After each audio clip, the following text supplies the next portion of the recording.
Bonjour et bienvenue dans cette nouvelle vidéo. On va découvrir vos récifs chez vous et aujourd'hui on est en banlieue parisienne, pas très loin de Paris, et on va découvrir le récif de Romain. En attendant, il a quand même sa petite pièce d'eau. Bon, c'est pas du récifal mais c'est joli quand même. Et voilà Romain.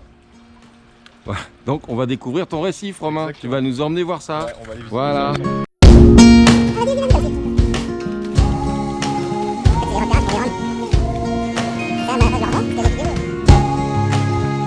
Oh, Coco.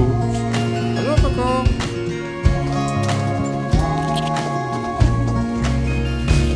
Ah, il y a la lumière bleue, hein. Oh, tadam.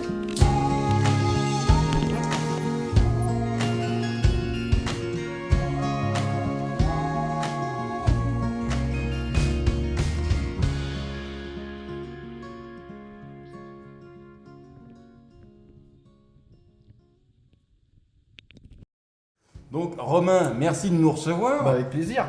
Pour ce nouvel épisode de Je viens voir vos récifs. Exactement. Et là, on est donc devant ton récif. Devant mon petit récif, ouais. Voilà. Donc, vas-y, fais-nous une petite description un petit peu. Alors, c'est un bac qui a été collé par notre ami Blaise, qui fait 1m75 de long, 1m25 de large et 85 cm de haut. Donc on est à un volume de 1856 litres exactement. Et on a une décante derrière qui fait 300 litres. On ira voir après d'ailleurs. Donc voilà, après en termes de maintenance, c'est une maintenance très simple et très classique que je vous présenterai après aussi avec Fabrice. Il y a 2-3 petites choses qui diffèrent d'un aquarium classique. Donc là on est sur un bar bottom pour l'instant. Ça passera sûrement sur un bac avec du sable par la suite. Un bar bottom, c'est-à-dire un aquarium dans lequel tu n'as pas mis de sable. Mais Enfin, exactement. On ne met pas de sable. Ouais, D'accord. c'est ça. Et ensuite, on a une petite spécificité sur ce bac. C'est-à-dire que tout le décor, alors je sais pas si on va le voir, on le verra sûrement après. On va le détailler. Voilà, on va le détailler. Tout le décor est surélevé par rapport à la vitre du fond de l'aquarium. Donc ça, c'est un ami que je tiens à citer aujourd'hui qui s'appelle Jean-Claude Gapco qui n'est plus Parmi nous. parmi nous malheureusement, et c'est lui qui m'a enseigné beaucoup de choses sur l'aquariophilie récifale, donc je tenais énormément à le remercier aujourd'hui. Alors, on en revient toujours au même, c'est que l'aquariophilie, c'est quand même bien de temps en temps d'avoir au moins un, voire plusieurs mentors physiques, Exactement. dans la mesure où ça change un petit peu de ce qu'on peut voir sur internet, c'est-à-dire ça. un tas de gens qui postent tout sauf des photos de C'est leur ça, bac. c'est ça. Et c'est là, ça. nous, comme on est un peu à l'ancienne, c'est vrai qu'on avait des gens, des anciens qui avaient fait parfois des bêtises avant nous et qui Exactement. évitaient qu'on en fasse. Exactement. Donc ça servait bien. voilà, c'est pour ça servait qu'il bien. a fait son petit. Voilà, cette petite aparté, et du coup voilà, le décor est surélevé par rapport à la vitre du fond, ce qui permet de ne pas avoir de sédimentation en dessous les pierres, ce qui est super important pour éviter l'accumulation de phosphate et de nitrate, ce qu'on cherche à éviter en récifal. Et du coup, en fait, il y a des pompes qui brassent sous les pierres, en fait. Donc ça, on va le voir On par la verra suite. après. on verra Donc après. à l'origine, Romain, donc là, cet aquarium, il a quel âge? Alors il est tout jeune là, j'ai redémarré il y a 5 mois exactement. D'accord. Donc du coup là il est encore tout jeune, il a encore besoin d'un petit peu de temps pour s'établir et pour que les coraux se développent bien. Mhm. C'était au départ, tu voulais faire que des poissons, non? Alors la première fois que je l'ai fait le bac, la première fois qu'on avait démarré, il avait démarré en récifal. Mhm. Après j'ai changé, je suis repassé sur du fish only parce que j'avais pas trop le temps de m'en occuper, donc du coup j'étais repassé sur un fish only. Et puis il y a 5 mois, je me suis dit bon allez. Le démon du polype le t'a dé- repris. Le démon du polype m'a repris, et du coup j'ai dit non, je ne peux pas me passer des accros, et du coup Voilà. des coraux en général, et du coup j'ai dit bon allez, on va repartir sur un beau récifal quoi. Ok, donc là, on va vraiment dégrossir déjà dans un premier temps. Donc tu m'as dit combien de 1856 litres Voilà. exactement. 1856 litres. À part la spécificité du petit agencement ouais. sous les roches, là, moi j'ai jamais trop aimé ça, mais c'est vrai que chez toi ou chez d'autres que j'ai vus qui s'en occupent bien, ça se passe plutôt bien. De la roche vivante, à peu près combien de kilos? En roche vivante, je dois être à peu près 250 kg de roche vivante pour le bac là. Voilà, donc ça entre 10 et 15% du volume C'est ça, total, c'est ça, à l'époque où on pouvait avoir de la roche De la roche d'Indonésie. Ça va revenir, ça va revenir. Donc on va juste très schématiquement, on va aller étape par étape. L'éclairage, toi, c'est quelle option? Alors, éclairage LED ZIL.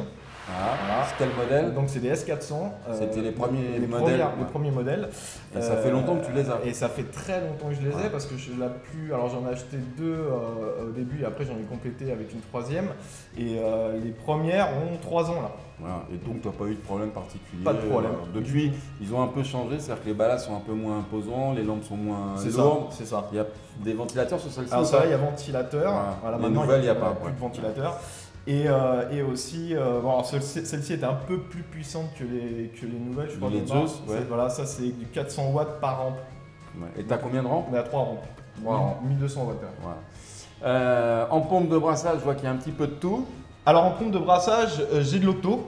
Voilà, t'es dans le coin là-bas. Voilà, on en voit une là, il y en a une Octopulse 4. Exactement. Les deux Les deux, ouais. Octopulse 4. Et après, on a de la Toons en complément en brassage de surface, et ça, c'est de la 60-95. D'accord. Au total, tu as quel volume de brassage? Alors, ça, c'est important, ils veulent savoir combien tu as mis sur 2000, alors, 1800 litres. J'ai beaucoup parce que, en fait, là, il y a des pompes aussi qu'on ne voit pas qui sont derrière. Donc, en fait, il y a deux 6105 qui sont en dessous sur les octos déjà. Les octos, c'est du 17 000 2 fois 17 000, donc tu as 34 000. Plus 2 fois 9005 avec les Toons. Donc ça fait 52 000. C'est ça. Et on a les 12 000, 2 fois 12 000 de chez Toons en bas. 52 000 et 24, 76 000. C'est ça. 76 000 litres de brassage sur 1800 litres. 1850 exactement. Ok. Donc ça c'est pour toute la partie. On a vu l'éclairage, le brassage. La partie technique, on va aller la découvrir tout de suite. Ouais. Voilà, on va passer à la partie technique. Alors moi, ça c'est une config que j'adore, qu'on peut, c'est pas tout le monde peut pas à chaque fois. C'est quand on a effectivement une façade, donc vous voyez, on a notre assistante stagiaire qui est là, qui est dans le salon, on voit bien. Et là, voilà, Romain fait sa partie technique. Moi, je trouve que c'est comme ça qu'on réalise les plus beaux aquariums. Parce qu'on peut mettre tout son petit bordel, comme ça on se fait pas disputer par monsieur, madame, enfin peu importe. On a la petite paillasse qui va bien. La réserve d'eau, donc là tu as une réserve d'eau, c'est un récupérateur de pluie, ouais, de 350 litres, dans lequel tu fais ton mélange d'eau de mer. C'est ça, voilà. c'est ça, ouais. Okay. Pour les changements d'eau. On va voir à l'échelle, l'installation elle est vraiment chouette. Il y a les rampes, ça après je vais te demander de me faire ta démonstration. Ouais, sur les petites rampes, ouais, c'est sympa ça. La petite clim d'appoint. D'appoint, ouais, parce qu'il y a un loup froid qui tourne dehors, alors il est à l'extérieur. Ça j'ai privilégié ça parce que pour pas avoir trop de chaleur qui s'accumule dans cette pièce là. D'accord. Donc du coup on a installé le groupe froid dehors, il y a des tuyaux en régie. Alors ça c'est le truc classique, c'est quand vous mettez un groupe froid, il faut le mettre assez loin de l'aquarium et si possible avec comment dire l'émission de chaleur à l'extérieur parce que sinon vous refroidissez ce que vous réchauffez. C'est ça c'est le problème. Mais oui. Le chat qui se mord la queue, oui. Donc on est sur la partie là, c'est bien parce que bien séparé, hein. Vous ne voyez peut-être pas, mais on a la partie toute électrique avec le petit tableau qui va bien, qui s'occupe uniquement de l'aquarium. Exactement. La production d'eau osmosée. Exactement. Alors là, tu as les préfiltres classiques, charbon, sédiment. 5 microns et de la déionisante. Voilà, la dernière étape, hein, celle au fond à gauche. Je viens de me rapprocher, Jack. Voilà. Ok. Les additifs qui ne sont pas branchés, les pompes doseuses. Non, parce que j'en fais pas vraiment, parce que je fais beaucoup de changements d'eau. Okay. Alors, beaucoup de changements d'eau, j'en fais un par mois et je fais 350 litres d'eau par mois. Ok. Ouais. Donc jusqu'à maintenant, j'en ai pas eu besoin. Non. Après, en complément, ça peut être bien. Je le mettrai sûrement par la suite, mais pour l'instant, par rapport à ta pousse et au résultat que tu as, pour l'instant, ça conduit. Ouais. Alors maintenant, fais-moi plaisir, montre-moi ton système. Alors voilà, il y a un petit système, voilà, parce que vous voyez que la rampe, elle est quand même assez proche de l'aquarium. Et du coup, il fallait que j'arrive à trouver un système pour pouvoir la bouger comme je veux et puis sans trop prise de tête, quoi. Et puis travailler sur le bac. Et pouvoir travailler à l'intérieur du Et bac. alors voilà, c'est ça qui est génial avec les aquariophiles, c'est qu'il y a toujours... Donc voilà, là c'est un petit système de trappe de désenfumage. Et en fait, on a fait un système de poulie et en fait, quand on rembobine en fait la trappe de désenfumage, et ben en fait la rampe se lève. Voilà. Ah bah, donc ça, là c'est plutôt pratique. On part avec son petit escabeau, après on a juste à le poser et à l'intervenir dans le bac. C'est plutôt bien, quoi. Donc tu as un fond qui est amovible. Alors j'ai un fond qui est amovible, là on l'a enlevé là. Bah oui, pour la vidéo. Pour la petite vidéo. Ouais. Donc c'est des plaques PVC noir classiques qui viennent se fixer derrière le bac. Puis ça permet de cacher un peu aussi le local technique derrière, ce qui est plutôt pas mal, quoi. Ok, donc on parlait tout à l'heure de la partie technique. On a vu l'éclairage, on a vu le brassage, ok, enfin les brassages. On va revenir sur ton système de soufflerie sous les roches. Ouais. Et par contre, vas-y, montre-nous un petit peu ce qui intéresse beaucoup tout le monde, c'est la décante éclairée, carrelée. Alors c'est ce que j'ai pas précisé ça, mais l'ensemble de la petite pièce est carrelée, Ouais. une aération. Une aération. Bah, c'est des vraies conditions pour commencer à faire un aquarium récifal vraiment dans des conditions agréables pour celui qui s'en occupe. Et voilà, donc nous ça je pense c'est les filtres avec tous les bords de l'aquarium qui remontent. Alors oui, exactement, donc ça c'est filtration mécanique, donc micron-bag et puis filtration sur perlon. Ouais. Alors voilà, c'est-à-dire que là on a les micro-bags, donc ça c'est classique, hein, on utilise, et derrière ça retourne dans une boulotte. Exactement. Voilà. Exactement. Qui est remplie de perlon. Exactement. Ok. Double filtration. Ensuite, on a le compartiment avec l'écumeur. Donc l'écumeur, c'est un NIOS 300. Alors, tu m'as dit que tu étais content de l'écumeur NIOS. Alors, je suis content. Alors, il y a du positif, du négatif. C'est un super écumeur, ça écume super bien. Il y a une très très bonne production d'écume. Le petit bémol, c'est que sur la fermeture du godet, le joint, on a beau mettre de la graisse de silicone, tout ce qu'on veut, il y a un gros souci, c'est que des fois on n'arrive pas ou on a du mal à le dévisser. Et tu n'es pas le seul. Et je ne suis pas le seul. Puisque vous vous retrouvez chez nous souvent pour en discuter. Voilà, exactement. Donc là pour l'instant je l'utilise, ça marche bien. À terme je pense que je passerai plus sur un Octo. Ouais.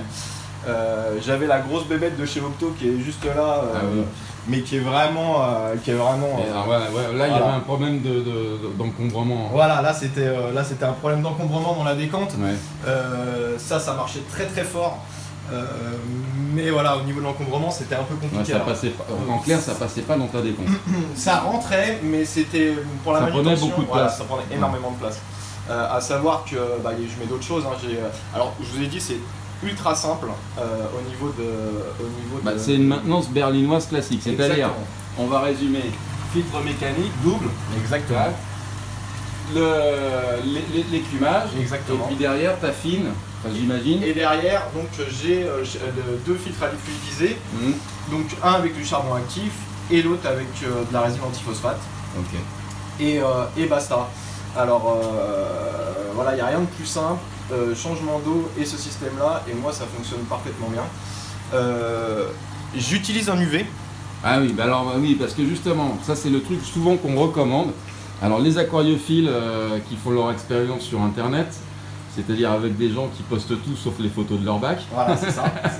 Souvent, ils veulent. Dans ton volume, voilà, je tiens à préciser quand même une chose, c'est que ton volume permet d'accueillir une grande population de coraux et des poissons nageurs. Ah aussi, ouais. Et comme tu aimes les poissons et que tu n'es pas le seul, souvent, ce que les gens oublient de faire, ils pensent qu'on n'a pas besoin d'installer un UV. Or, ça c'est un principe général qui veut qu'un UV, ça va pas dénaturer. Ça peut dénaturer quand tu fais certains appoints, notamment strontium, iode ou autre, ça peut l'oxyder. Ça peut, effectivement. Mais par contre, si on le met en allumage décalé, 12 heures ou 8 heures par jour, exactement, par exemple la nuit, et bien qu'on a un petit souci qu'on peut tous avoir, notamment de parasites, un genre point blanc pour vulgariser, et bien l'UV, ça évite de filer la vérole à tout le monde. Donc c'est quand même super utile. Sachant qu'en plus pour les points blancs, j'en profite parce qu'elles sont devant. Alors, on voit un beau Borbonius, mais il y a aussi nos petites voilà, il y a Lismata. les petites Lismata qui ont un comportement totalement identique à celui qu'on peut retrouver dans la nature. C'est-à-dire un comportement que malheureusement il est difficile de reproduire quand on a un bac de 10 litres. C'est ça. C'est ça. C'est ça. Là, c'est vrai que pour le coup, elles sont vraiment, là, elles ont vraiment leur comportement naturel. Elles viennent déparasiter les poissons. Les poissons s'approchent pour se faire déparasiter. Enfin, franchement, c'est top à voir, vraiment. Bah, donc voilà, on a un petit peu résumé. Donc là, après, tu as tout ton côté.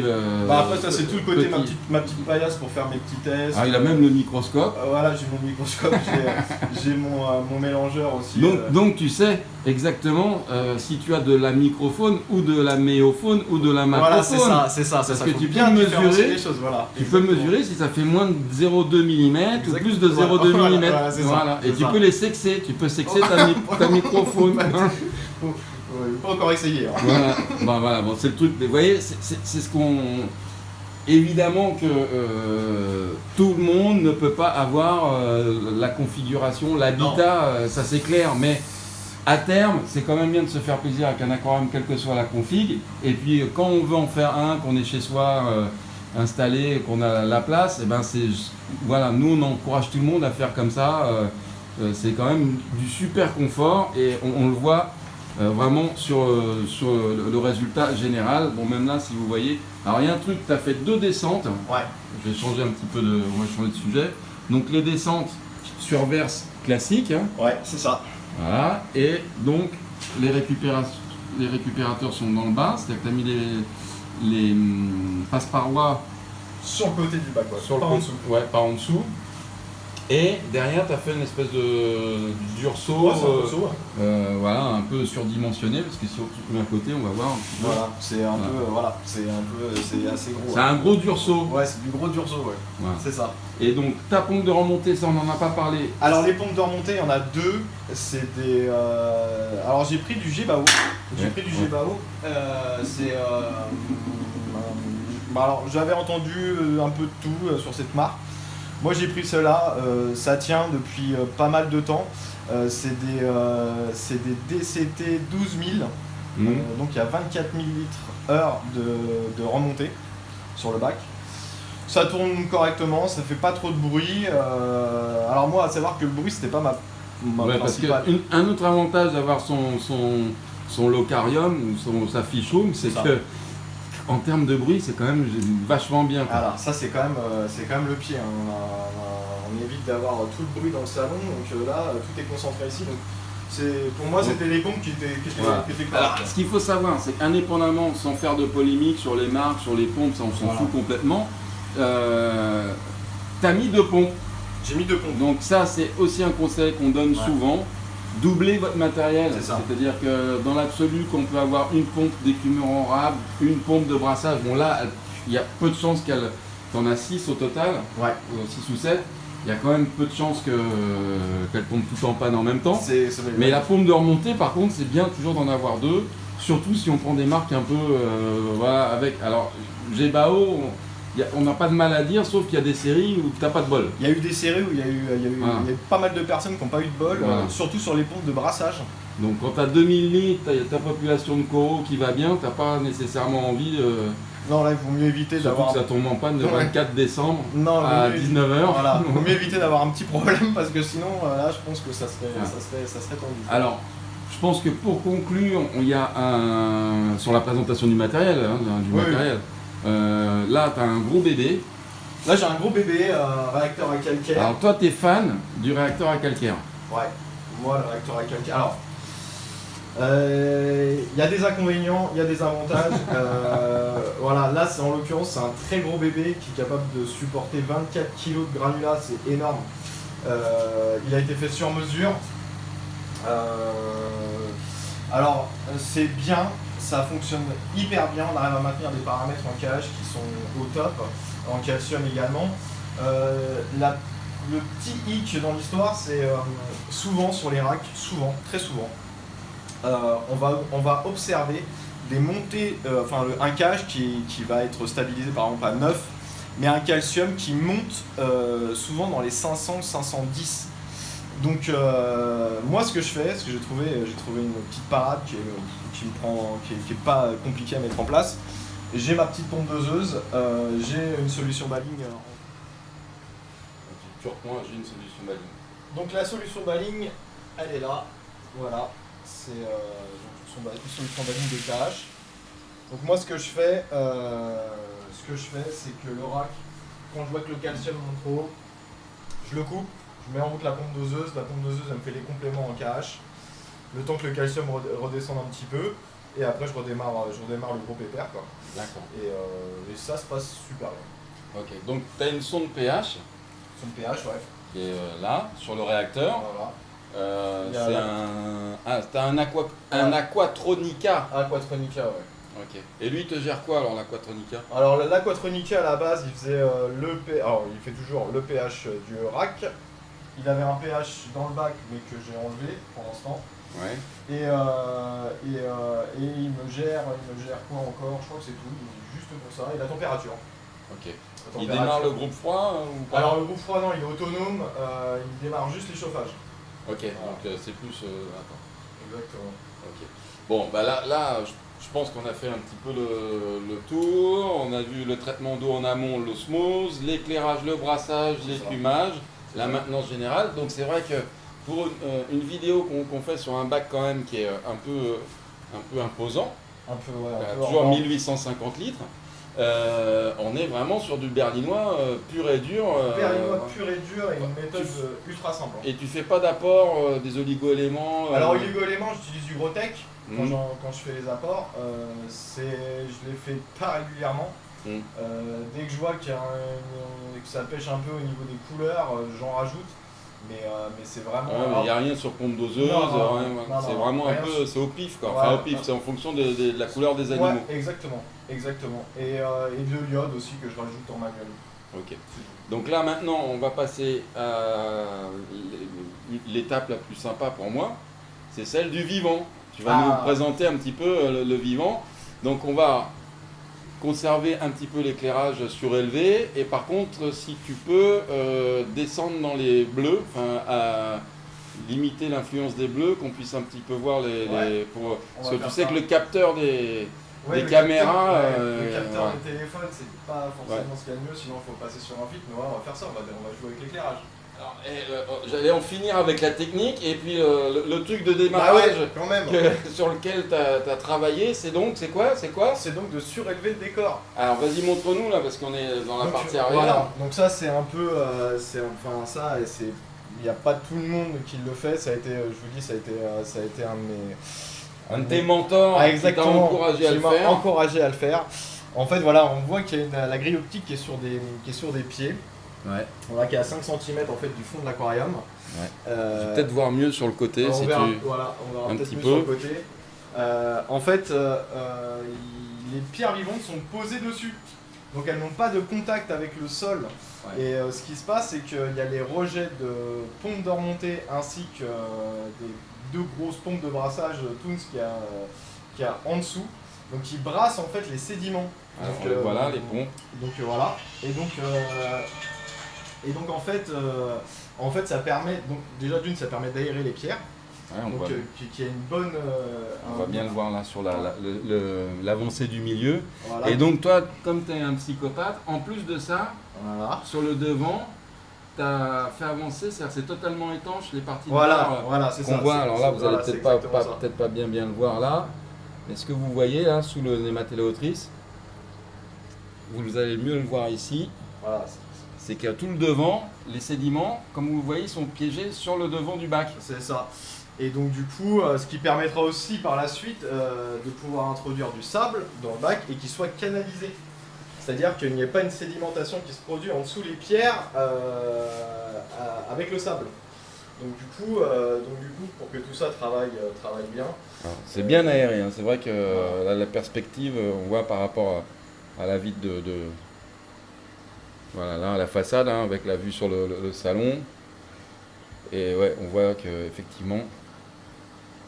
Bon, toi, t'es fan de ça. Ouais, moi, je suis moi, fan de surélever.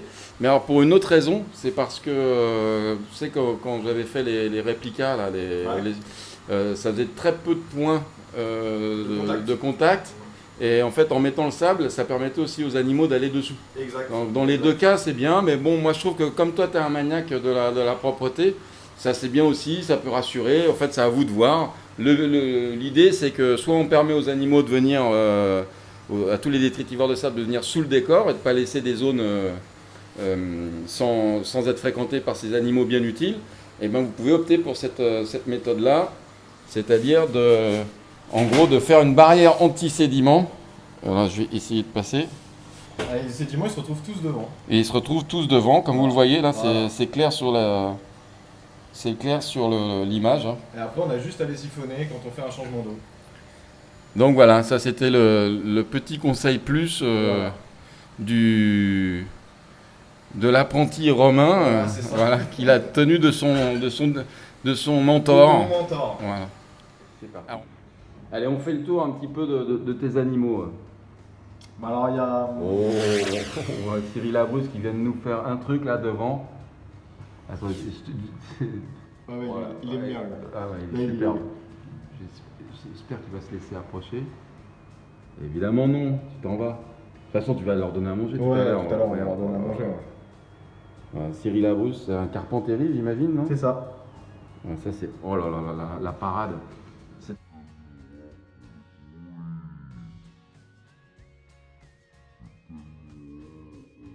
En boutique, c'est vrai qu'ils ont pas toujours l'occasion de parader, mais là, il nous fait un beau spectacle pour démarrer la présentation du bac. Allez, c'est parti. Donc, explique-moi. Là, un grand classique. Un grand classique de filière Ancora. Voilà, une grosse pièce. Est-ce que tu l'as eu assez grande déjà ou... Ouais, je l'ai eu assez grande déjà. D'accord. J'ai pu l'avoir assez grande. Bon là, elle a quand même grossi, elle a quand même a pris un peu d'ampleur quand même. Hein. Ok. Par rapport à la taille qu'elle faisait quand je l'ai eu. Voilà, c'est un grand classique que j'aime bien, ça met du mouvement, de la couleur. Alors, il y a plusieurs phases qu'on peut trouver. Hein. Alors on a réglé les lampes pour un peu monter dans les jaunes, parce que pour pas que ouais. le capteur de la caméra soit écrasé par les bleus. Hein. C'est exactement. Alors, il y a certainement beaucoup plus de couleurs, nous qui sommes devant le bac, que ce que vous pouvez percevoir. À la caméra. Voilà. Alors, on va faire coraux, poissons, on va voir en fonction de tout le monde, pardon, des animaux qui se présentent. Là, on est sur un petit banc d'Anthias. Ouais, des petits Anthias. Donc toujours sympa, ça met de la couleur. Et t'as le volume en plus pour le. C'est typiquement le volume d'aquarium qui convient aux Anthias, quoi. Donc là, faut pas hésiter. Voilà. Donc ça, moi je trouve que c'est vraiment des poissons qui sont top. Ça met de la couleur, du mouvement. C'est vraiment beau. C'est très lumineux dans un bac. Et j'insiste, je remets une couche à chaque fois. Parce que c'est pas pour dénigrer la mode des petits volumes, mais si vous aimez les poissons, oubliez les petits volumes. Ouais, ça malheureusement. Jardinez, faites du corail, il n'y a aucun problème, mais voilà, ce que vous voyez là, c'est quand même superbe. Dans vos trucs, dans vos bocaux, dans vos rêves récifaux de moins de 500 litres, c'est un peu chaud, quoi. C'est compliqué, ouais. C'est compliqué malheureusement. Certaines espèces, pour qu'elles soient bien et puis qu'elles le restent longtemps, il faut leur proposer quand même des volumes qui soient quand même assez importants, quoi. Ok. Donc, on était sur le filia. Dans le bas de le filia, tu as mis une bestiole qui a l'air plutôt de se plaire. Ouais. Là, elle pousse plutôt bien. Donc, Equino. C'est un Equino Ouais. qui n'était pas du tout de cette couleur-là quand je l'ai eu. Ouais. Et c'est pareil, qui a bien poussé, qui a bien profité. Là, elle a pris des tons un peu rouges et verts. Alors, ça, par contre, j'ai dit du mal des petits bacs, mais ça, c'est le genre de bestiole dans les petits bacs dont tu peux admirer toutes les nuances. Ouais, exactement. Alors que dans un grand volume, bah justement, C'est plus compliqué. tu vois plus ou moins du rouge, plus ou moins du violet, des points, des taches, mais tu vois pas. C'est ça. Donc ouais, je suis pas anti petit bac. Au-dessus de le filia Ancora, on a un Stylophora. la star, le Stylophora Milka. Ouais, Stylophora Milka, ouais. Pareil, qui était pas très très grand et qui a bien profité aussi là, en pas longtemps. À sa gauche, qu'est-ce que tu as? Une petite bouture d'accro Aculeus. Ouais. Bien chevelu, hein, il est bien en forme. Bien chevelu, ouais. Les polypes bien sortis. L'acropora, le vert. Juste légèrement dans le creux, très bien placé, l'Acantastrea. Un petit Acanta, ouais. Une fois de plus, un truc qu'on a du mal dont on a du mal à apprécier la juste couleur parce qu'il est loin. Alors là, il faut savoir qu'on est quand même vraiment assez loin de la vitre. Ah oui, on est quasiment à 1 mètre. Hein, on est quasiment à 1 mètre là. Donc du coup, effectivement, les couleurs, on les perçoit pas. Moins, beaucoup moins. Mais bon, quand tu auras mis ton sable, certainement que tu pourras mettre ça sur le devant et tu pourras en profiter un peu plus. C'est ça. Juste au-dessus de l'Acantastrea, un Acropora granulosa. Un petit granulosa, ouais. Qui a de belles nuances, mais là, une fois de plus, on est très très loin, donc ça va être compliqué. C'est ça. Juste. Alors, on a un gros pied d'Acropora. Alors, moi, j'hésitais, ça pourrait être du pulcra, mais je ne sais pas. Alors, ce que je trouve super sur cet accro, c'est la densité. Il est massif. Il est très massif. Voilà. Et ça fait plaisir. Et une fois de plus, c'est la conséquence positive de quelque chose qu'on a évoqué au départ. C'est sur les 70 000 litres et quelques de brassage.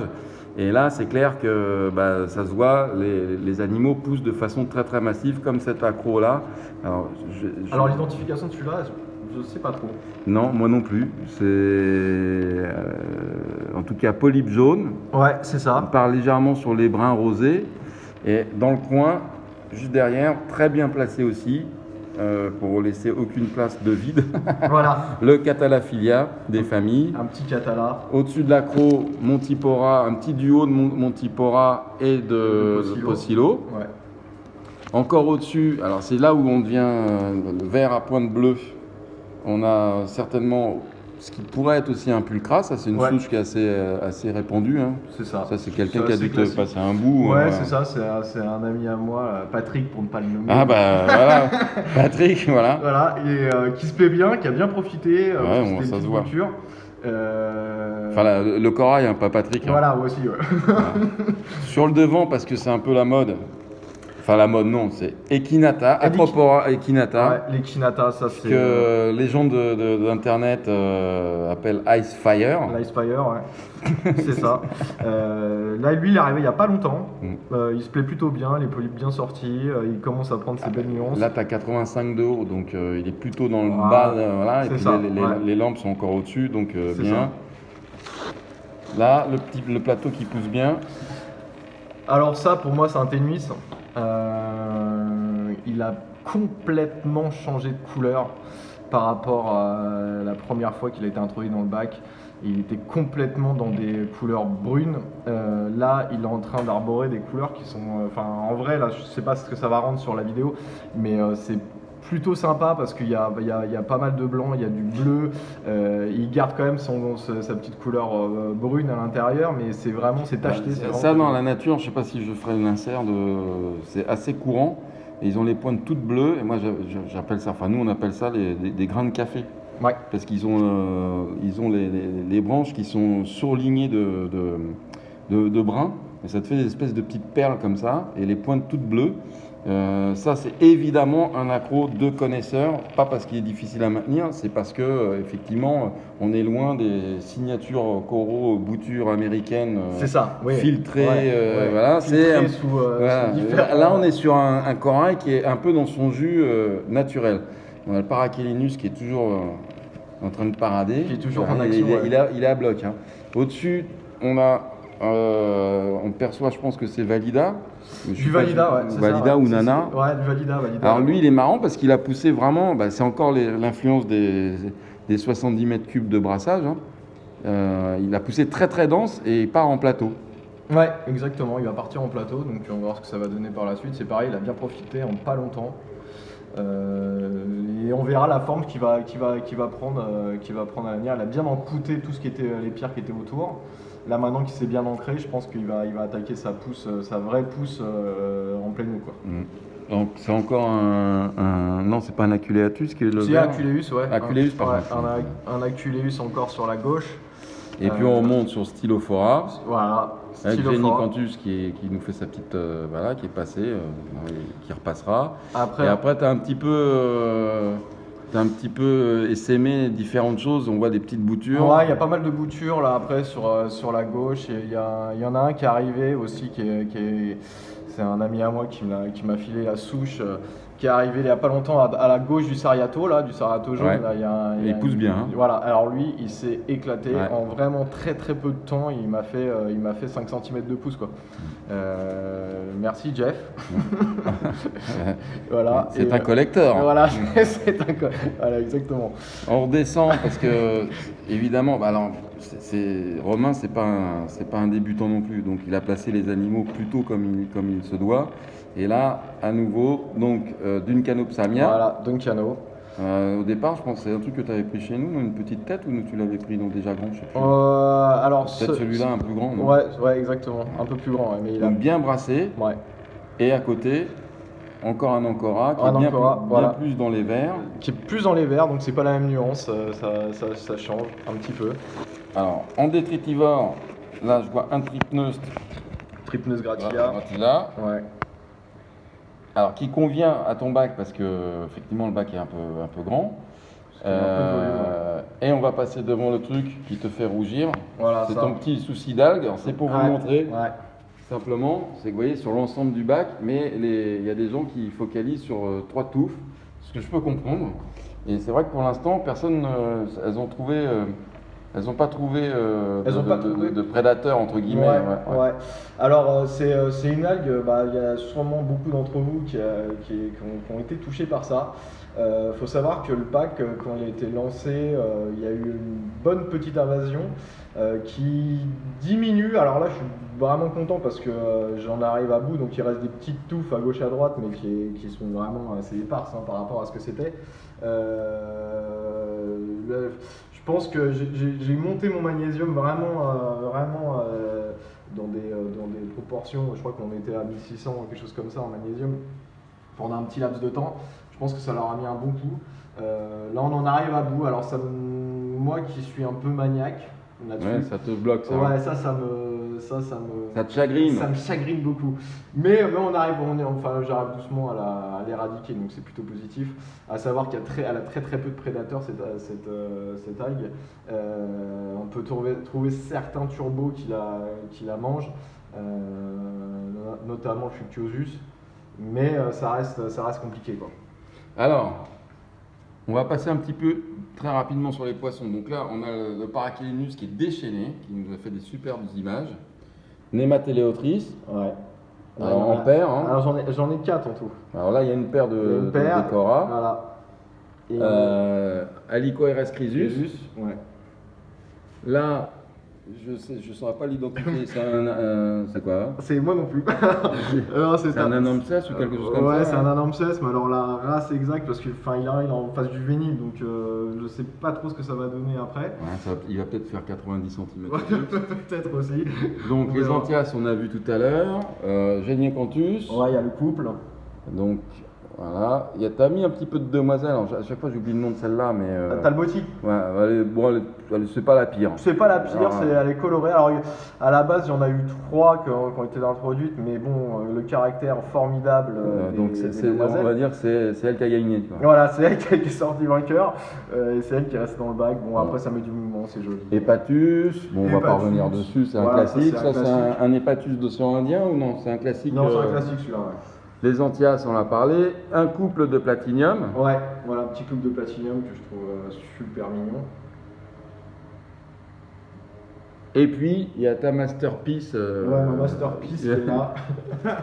Et donc, ça va nous donner l'occasion d'en parler un petit peu. Voilà, donc notre ami l'Achille. Et vous voyez, le bac, hein, on vous l'a présenté. Donc, il a exactement dans les conditions vraiment idéales pour recevoir ce genre de poisson. Mais malgré tout, de temps en temps, ce qui est le cas aujourd'hui. Voilà, ce qui est le cas aujourd'hui, il a fait une petite montée, on le sait, on connaît l'Achille, les points blancs.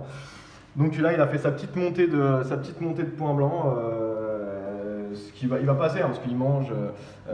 Tu vas nous montrer. Tout à l'heure, je vais vous faire voir ça, il mange normalement, il n'y a aucun souci. Ouais, il a un comportement tout à fait normal. Voilà. Mais c'est vrai que ça reste un des poissons avec le Japonicus. Ouais, qui est compliqué. Alors, il faut savoir aussi une chose, c'est que dans le bac, parce que moi j'aime bien les choses un peu compliquées, dans le bac il y avait un irricans à la base, qui est là d'ailleurs. Et les relations sont pas tout de suite bien passé. Donc. Voilà, donc ça s'est pas super bien passé à la base, ça a mis quand même. Il y a eu une semaine pour qu'il s'accepte. Ouais. Donc ça va que l'Achille était en super forme et qu'il a continué de manger et surtout je l'ai pris beaucoup plus gros que le nigricans. Et c'est passé, aujourd'hui il se calcule plus, c'est bien. Mais voilà, bon, il y a un petit peu de temps en temps, il y a quand même un petit peu de. Il y a un petit peu de temps en temps de friction, mais ça reste, franchement, ça reste super acceptable. Et puis, ouais, je pense que le volume, il aide beaucoup, quoi. Bah oui, c'est clair, c'est clair. Ouais, parce que là, le problème des relations un peu de domination dans les aquariums, c'est évidemment dans les petits aquariums. Parce que les poissons n'ont pas d'espace de fuite. Là, le décor est très bien fait, il y a du volume, donc évidemment que ça se passe mieux que si tu avais 600 litres en 2 mètres classiques, 2 mètres, je sais plus, 60-50. Ouais, c'est ça. Là, c'est sûr que les poissons passent leur temps à se chercher, à se trouver et à se castagner, donc ça se passe toujours moins bien. Bon, bah voilà, ça c'est un bon, on a bien dégrossi. Il y a un Ctenochaetus aussi. Ouais, un petit Ctenochaetus là, mais alors c'est pareil, au niveau de l'identification, c'est compliqué. Du Kenya, non? Ouais, c'est sûrement du Kenya. Je sais pas. Là, ça fait partie des poissons qui sont superbes, mais alors, il faut qu'il se rapproche. Voilà, viens mon pépère. Ouais, ça passe pas bien à la caméra. Ok, qu'est-ce que tu fais le maître, le chef cuistot et tu nous fais manger tout le monde? Ouais, je vais aller préparer ça et puis on va les faire manger, comme ça on va voir tout le monde en action. Et je pense que là ils sont pressés d'avoir la pique. Bon allez Romain, je pense, allez tu vas donner à manger à tes petits protégés, voilà. Exactement. Qu'est-ce que tu fais en fait t'as un truc spécial, non? Moi, que de l'artémia. Ah, t'as que ça, c'est même pas un mélange perso, du granulé, paillettes. Alors ça m'arrive de faire des mélanges perso. Après granulé, non, jamais. Moi j'utilise que du congelé. Artemia, ça m'arrive de leur donner un peu de crevettes aussi. De la moule aujourd'hui, ce sera que de l'artémia. Après pour les chirurgiens, je leur donne des algues. Alors ça peut être du nori, ça peut être de l'ulve, ça peut être ce que je trouve. Ils en raffolent. Et puis voilà quoi. Après en ce moment j'utilise, je le ferai pas là, mais en ce moment j'utilise de l'huile essentielle d'ail pour les poissons. Ça marche plutôt bien, ça leur renforce leur défense immunitaire et puis c'est antiparasitaire. Et c'est antiparasitaire, ouais, naturel. Donc, bah écoute, vas-y, fais-nous là, voilà, je pense qu'ils vont te suivre. Voilà, on va pouvoir voir ça d'ici. On reste. Ouais, ils le savent. Bah, voilà. On voit où Romain va commencer à donner à manger aux poissons.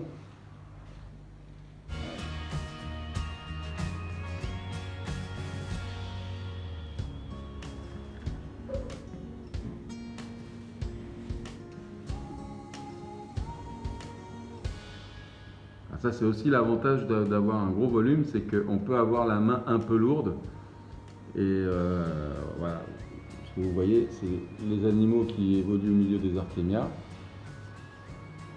Un petit chelmon qui s'éclate. Les génicanthus qui sont au taquet, les anthias, enfin tout le monde en profite bien. Et ça fait plaisir à voir. Eh bien Romain, merci d'avoir partagé ton petit jardin secret, ton petit bout de récif. Je vais quand même apporter 2-3 petites précisions parce que tu as joué aux fourbes.